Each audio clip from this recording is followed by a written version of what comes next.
My sister kept asking for my late wife's expensive work clothes to remember her by. But she did nothing during my wife's 2-year cancer battle, and my wife never liked her. When I said I'm donating them to a women's shelter like my wife wanted, my sister called my wife selfish and death and said the clothes should go to family instead of charity. I told her I'd rather see them burned than on her back. And now my mom says I ruined her birthday by being melodramatic over just clothes. But they're not just clothes.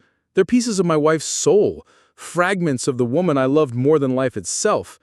And the fact that my sister thinks she deserves them makes my blood boil in ways I can't even describe. You need to understand something about Rebecca before I go any further. She wasn't just my wife, she was everything I never knew I needed.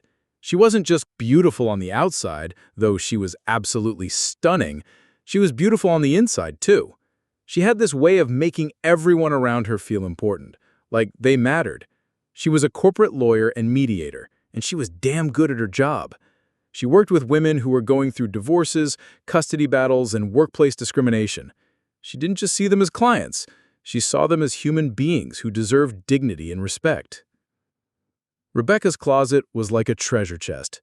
She had these incredible suits, tailored blazers in navy and charcoal, pencil skirts that fit her perfectly, silk blouses in every color you could imagine. She had these beautiful dresses for court appearances, and shoes that probably cost more than most people's rent. But she didn't buy these things to show off. She bought them because she understood that when you're fighting for your life in a courtroom, you need armor. And those clothes were her armor. She used to tell me that when a woman walked into her office wearing a thrift store dress with holes in it, scared and beaten down by life, Rebecca wanted to show her what strength looked like. She wanted to be an example of what was possible. And when those women saw her in her beautiful clothes, standing tall and confident, they started to believe that maybe they could be strong too. That's who my wife was. She was a warrior, and she used every tool she had to fight for people who couldn't fight for themselves. So when I think about my sister Sarah asking for those clothes, it makes me sick. Because Sarah is everything my wife wasn't. Sarah is selfish, lazy, and cruel. She's the kind of person who takes and never gives anything back. She's the kind of person who borrows money and never pays it back, who asks for favors and then disappears when you need help. My wife saw right through Sarah from the very beginning. The first time I brought Rebecca home to meet my family, Sarah was there. She was unemployed at the time, again, and she spent the whole dinner complaining about how hard it was to find a job. Rebecca listened politely, and then she offered to help Sarah write her resume. She even offered to practice interview questions with her. You know what Sarah said? She said she didn't need help from someone who didn't understand what it was like to struggle. Rebecca had grown up poor. She worked 3 jobs to pay for college. She took out massive student loans to go to law school. She understood struggle better than anyone I knew. But Sarah didn't want to hear that. She just wanted to be angry at someone who had made something of herself.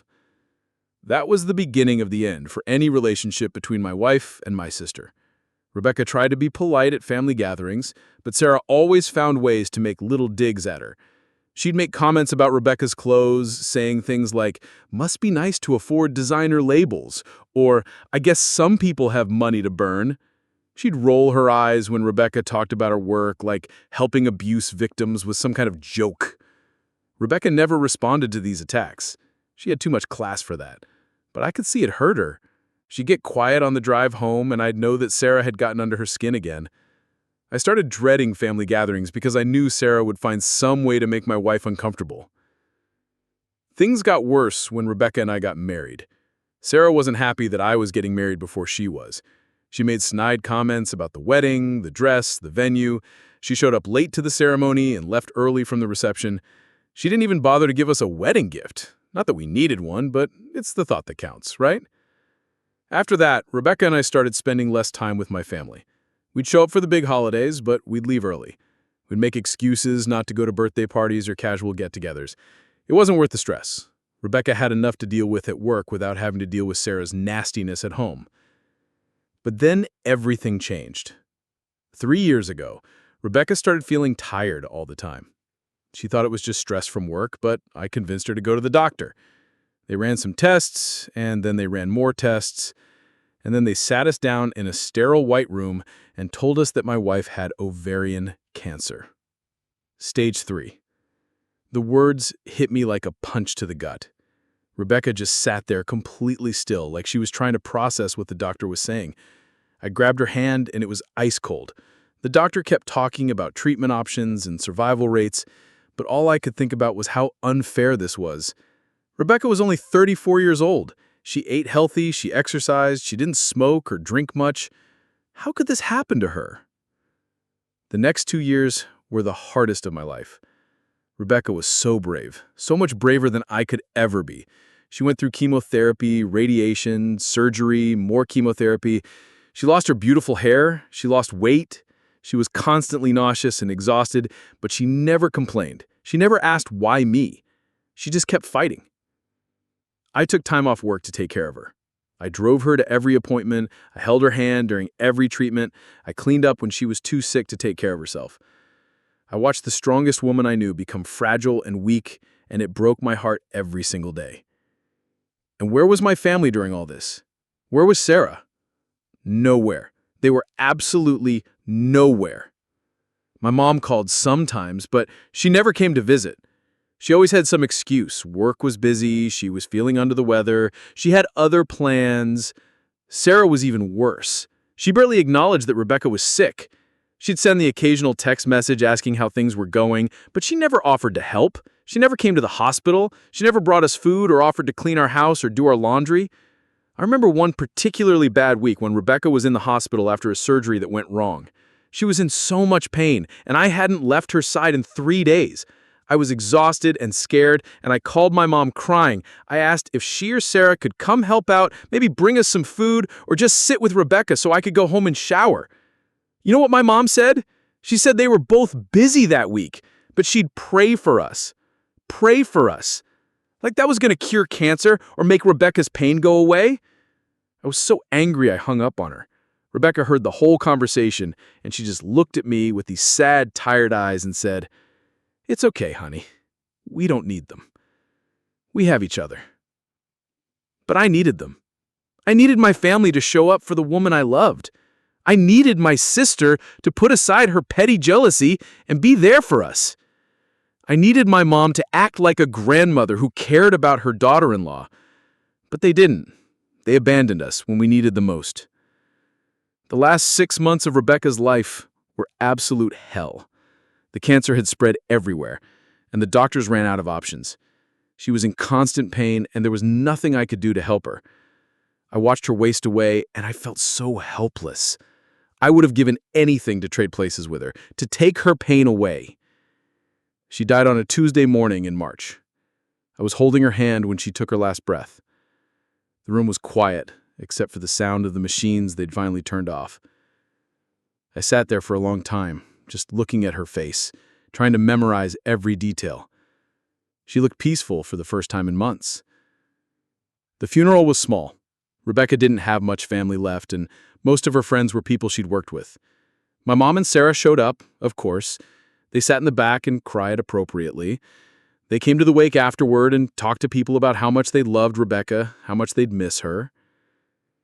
It made me sick to listen to them. They were acting like they'd been part of her life, like they'd been there for her when she was dying. But they hadn't. They'd been absent for the whole thing. And that's when Sarah started asking about the clothes. I was standing by the casket, trying to hold it together, when she came up to me. She put her hand on my arm and said, "I'm so sorry for your loss. Rebecca was such a special person." I nodded and thanked her, even though the words felt like lies coming out of her mouth. Then she said, "I was thinking maybe I could go through some of her things, to remember her by. She had such beautiful clothes, and I think she would have wanted me to have something." I stared at her. I couldn't believe she was asking me this at my wife's wake, with her body right there in front of us. I mumbled something about not being ready to deal with that yet, and I walked away. But Sarah didn't let it go. Over the next few weeks, she kept bringing it up. She'd call me or text me, asking when I was going to go through Rebecca's things. She'd make comments about how it was a shame to let such beautiful clothes go to waste. She'd hint about how tight money was for her and how she could really use some nice work clothes. I ignored her. I wasn't ready to deal with Rebecca's belongings yet. Her clothes were still hanging in our closet, and sometimes I would just stand there and smell them. They still smelled like her perfume. I wasn't ready to let that go. 6 months passed, and I was still grieving. I was still angry. I was still not ready to deal with people and their expectations and their demands. But my mom's birthday was coming up, and I knew I had to go. I bought her a nice gift, put on a clean shirt, and drove to her house. The party was small, just family and a few of my mom's friends. I was doing okay, making small talk and trying to be normal, when Sarah cornered me in the kitchen. "We need to talk about Rebecca's clothes. It's been 6 months. You can't keep them forever." I felt my jaw clench. "I'm not ready to deal with this yet." "Well, you need to get ready," she said. "Those clothes are just sitting there. Rebecca would have wanted them to go to family." That's when I snapped. Actually, she did tell me what she wanted to do with them. She wanted them to go to the women's shelter where she volunteered. She wanted them to help women who were going to court for custody battles or job interviews. She wanted them to help people who actually needed them. Sarah's face turned red. "That's ridiculous. She was just being selfish, even in death. Those clothes should go to family, not to strangers." I couldn't believe what I was hearing. Selfish? You're calling my wife selfish? "Yes, I am," Sarah said. "She always thought she was better than everyone else. She always acted like she was too good for this family. And now she's being selfish by giving her things to charity instead of to the people who actually knew her." I lost it. Completely lost it. You want to know what's selfish? You're selfish. You did nothing for her when she was dying. You didn't visit her. You didn't help us. You didn't even call to check on her. You ignored her for 2 years while she was fighting for her life. And now you want her clothes? I would rather see them burned than on your back. Sarah started crying, these big, dramatic tears that I knew were fake. She'd always been good at turning on the waterworks when she didn't get her way. "How can you say that to me?" she sobbed. "I loved Rebecca too." "No, you didn't. You never loved her. You resented her from the day you met her because she was everything you'll never be.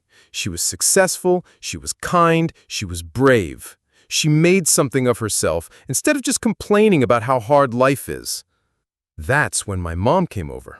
She took one look at Sarah crying and immediately assumed I was the bad guy. "What's going on here?" she asked. "Why is your sister crying?" "Ask her. Ask her why she thinks she deserves my wife's clothes when she couldn't even be bothered to visit her when she was dying." My mom looked confused. "It's just clothes, honey. Can't you be nice to your sister? She's having a hard time with Rebecca's death too." Just clothes. She called them just clothes, like they didn't mean anything. Like they weren't the armor my wife wore while she fought for people who couldn't fight for themselves. Like they weren't the last physical pieces of the women I loved. "A hard time?" I laughed, but there was no humor in it. "She's having a hard time? She didn't even know Rebecca. She didn't care about her when she was alive, and she doesn't care about her now. She just wants free designer clothes." My mom looked at me like I was being unreasonable. "You're being melodramatic. Rebecca wouldn't want you to be fighting with family over material things." That was it. I was done. I grabbed my gift from the counter and headed for the door. "Where are you going?" my mom called after me. "Home," I said. "I can't do this anymore." I drove home in a rage, my hand shaking on the steering wheel. I kept thinking about what my mom had said. Melodramatic. Like I was overreacting, like I was being emotional over nothing. But it wasn't nothing. It was everything. Those clothes represented everything my wife stood for. Every time she put on one of those suits, she was putting on confidence and strength and determination. She was becoming the warrior who fought for people who couldn't fight for themselves. Those clothes were part of her identity, part of who she was. And Rebecca had been very clear about what she wanted to do with them. During one of our last conversations, when she was too weak to get out of bed, she looked at me and said, "When I'm gone, I want you to donate my work clothes to the shelter. Those women need them more than anyone else." She was thinking about other people even when she was dying. Even when she was in pain and scared and exhausted, she was thinking about how she could help other women. That's who she was. That's who she'd always been. And my sister wanted to take that away. She wanted to take those clothes and wear them to job interviews for positions she'd probably quit after a few weeks. She wanted to take something sacred and make it ordinary. I got home and went straight to our bedroom. I opened the closet and looked at Rebecca's clothes, still hanging there exactly as she had left them. I reached out and touched one of her blazers, a beautiful navy one she had worn to court just a few weeks before she got too sick to work. I could picture her in it, standing in front of a judge, arguing for some woman who'd been beaten down by life but was finally ready to fight back. I could see her walking into the office, her heels clicking on the marble floor, looking like she owned the world. I could see her coming home at the end of the day, tired but satisfied, telling me about the case she had won or the client she had helped. Those clothes weren't just fabric and thread. They were pieces of my wife's soul. I called the women's shelter the next day. I told them about Rebecca and about her wishes. The woman on the phone started crying. She told me about all the clients Rebecca had helped over the years, about how much she had meant to the women who came through their doors. She was like a guardian angel to so many of them, the woman said. She didn't just give them legal advice. She gave them hope. She showed them that they could be strong and successful and beautiful. That's when I knew I was making the right choice. I carefully took each piece of clothing from the closet and folded it with love. I wrote a note explaining who Rebecca was and what these clothes had meant to her. I wanted the women who received them to understand that they weren't just getting donated clothes. They were getting pieces of a warrior's armor. I delivered the clothes to the shelter on a sunny Saturday morning. The volunteers there were so grateful, so understanding. They promised me that every piece would go to someone who really needed it, someone who was fighting for their life or their children or their future. As I drove home, I felt lighter than I had in months.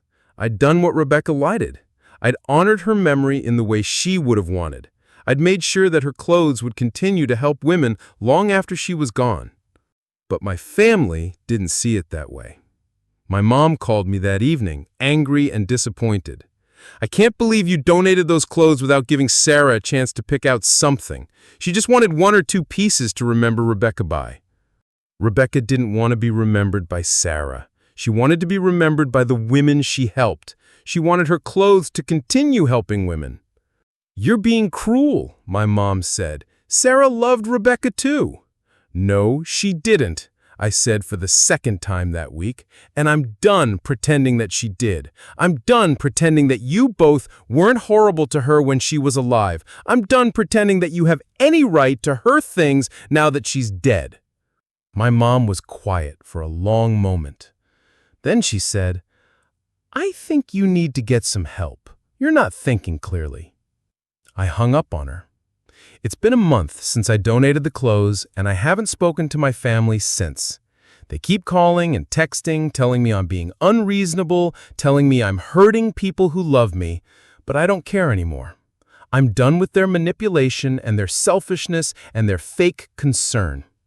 The truth is, I should have cut them off years ago. I should have protected Rebecca from their cruelty and their judgment. I should have stood up for her more when she was alive.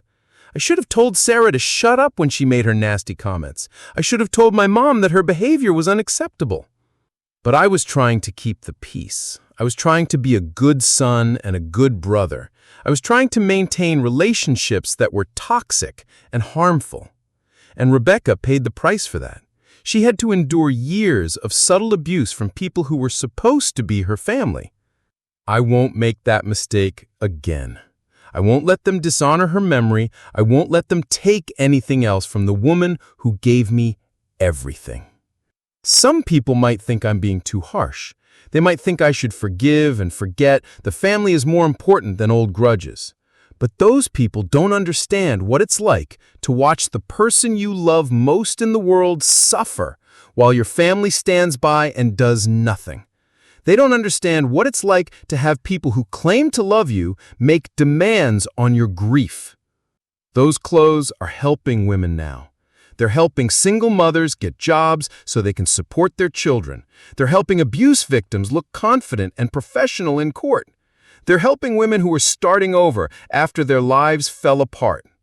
That's what Rebecca would have wanted. That's how she would have wanted to be remembered, not as someone who gave expensive clothes to ungrateful relatives, but as someone who continued to help women long after she was gone. I think about her every day. I think about the way she used to get ready for work in the morning, carefully choosing her outfit like she was choosing her armor for battle. I think about the way she looked when she came home after helping someone, tired but satisfied, like she'd made a real difference in the world. I think about the last time I saw her in one of those suits, just a few weeks before she got too sick to work. She was so thin by then, and the suit hung loose on her frame, but she still stood tall, still walked with confidence, still fought for her clients like her life depended on it. That's the woman I married. That's the woman I lost. That's the woman whose memory I'm protecting from people who never understood her worth. And I would make the same choice again, 1,000 times over. I would rather see those clothes burned than let them be worn by someone who never appreciated the woman who wore them first. My sister thinks I'm being melodramatic. My mom thinks I'm being cruel. But I know the truth. I'm loyal to the woman I loved, and I'm making sure her final wish is honored. That's not melodramatic. That's love. And if my family can't understand that, then they're not really family at all. They're just people who share my DNA. People who want things from me without giving anything back. People who think they can manipulate me into betraying the memory of the most important person in my life. But they're wrong. I won't betray her. I won't let them win. I won't let them take anything else from the woman who gave me everything. Those clothes are exactly where they belong. Helping women who need them, worn by people who understand their value, continuing Rebecca's mission long after she's gone. And that's all that matters to me now. That's all that will ever matter to me. My wife's legacy lives on, not in the closet of someone who resented her, but in the lives of women who are fighting for their futures. She's still helping people, still making a difference, still being the warrior she always was. And I'm finally at peace with that.